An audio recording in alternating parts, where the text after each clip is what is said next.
بكرة ماتش الزمالك.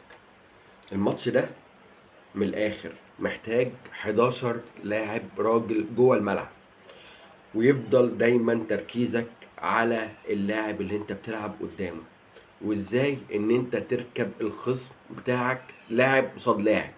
يعني اول ما الماتش يبدأ لازم يبقى فيه مش خشونة، لازم يكون فيه رجولة وانت داخل على الكورة.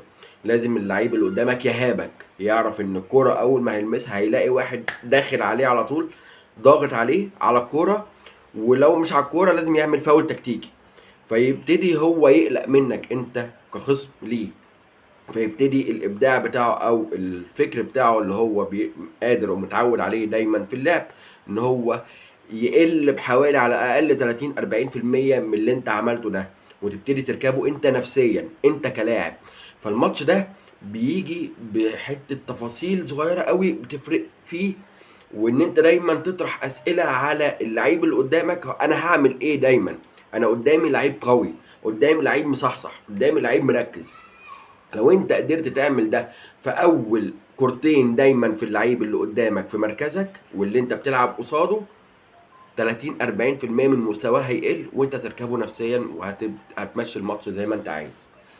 الماتش ده محتاج لعيبه اذكياء، محتاج لعيبه رجاله، محتاج لعيبه تكون مركزه، محتاج المدرب من بره يكون محضر اوراقه كويس جدا، وكمان يخلي الدكه بتاعته تكون جاهزه، ويكون فيها لاعب احتياطي لكل المراكز، ما يكونش فيها اي لاعب عاله او اتنين لاعبين مثلا في مركز معين، زي ما احنا كنا بنشوف مثلا الايام اللي فاتت احمد حمدي مثلا وسيف فاروق جعفر، وبنستعين بواحد بس في اللعب في المركز ده، وما نلاقيش مثلا احتياطي لمركز ستة لما دونجا اتصاب، بالذات لما كان صلاح الدين مصدق بيلعب باك يمين في الماتش اللي فات واتبدل.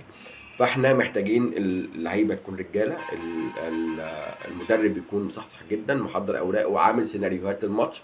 لازم يكون الماتش ده انت نايم صاحي مذاكره، انت عايشه كلاعب وكمدرب، عشان تقدر اول ما تخش الماتش تقدر تعمل اللي مطلوب منك، وكمان اللي انت نفسك تعمله لنفسك.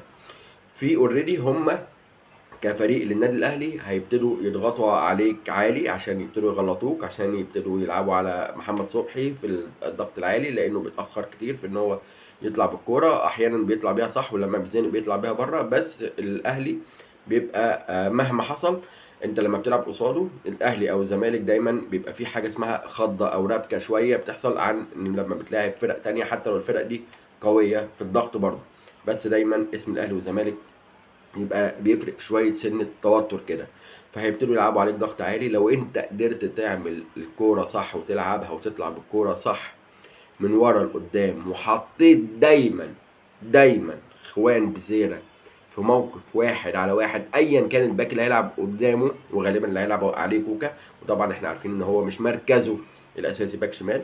لو قدرت تعمل ده وتخلي بزيرة دايما محطوط في لعب واحد على واحد، الزمالك هينهي الماتش ده كويس جدا جدا جدا جدا. وعدي الدباك كمان يبتدي يلعب ضاغط على الاثنين مدافعين، واصلا فريق الاهلي ما بيعرفش يطلع بالكوره كويس زي زمان ايام محمد عبد المنعم. فانت لو قدرت تعمل ضغط على اللعيبه واحد قصاد واحد، وكل واحد يخش بنشوفيه شويه على اللعب، يقلل من تركيز اللاعب اللي قدامه، وتبتدي تعمل الضغط بتاعك، وتبتدي ان انت تحفظ الناس ازاي هتطلع بالكوره على الضغط العالي من فريق زي النادي الاهلي، وتقدر تطلع بالكرة صح من ورا لقدام، وتحط بزيرة دايما واحد على واحد، والوينج التاني دايما يبقى داخل اكنه مهاجم تاني داخل الصندوق، ايا كان هو مين، ايا كان هو مين. تمام.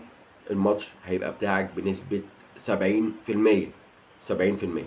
الاهلي عنده لعيبه كويسه، ولو فات هتبقى لعيبه كويسه طبعا ويتقلق منها، مش ما يتقلقش منها، خصوصا الجبهه الشمال اللي فيها اشرف بن شرقي.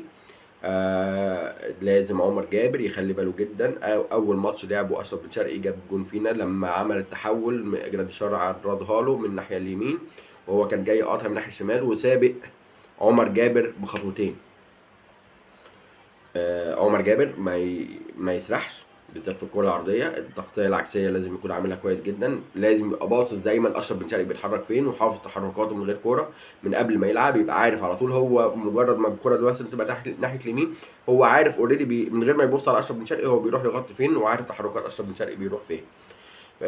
ده اكتر واحد هيبقى فريق النادي الاهلي هو اشرف بن شرقي لو لعب اساسي.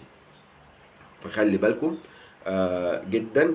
11 راجل في الملعب، العبوا برجوله واعملوا اللي عليكم، ولو عملتوا اللي انا بقوله ده صدقوني هتطلعوا بنتيجه الماتش، وان شاء الله المكسب للزمالك والدوري بتاعنا باذن الله.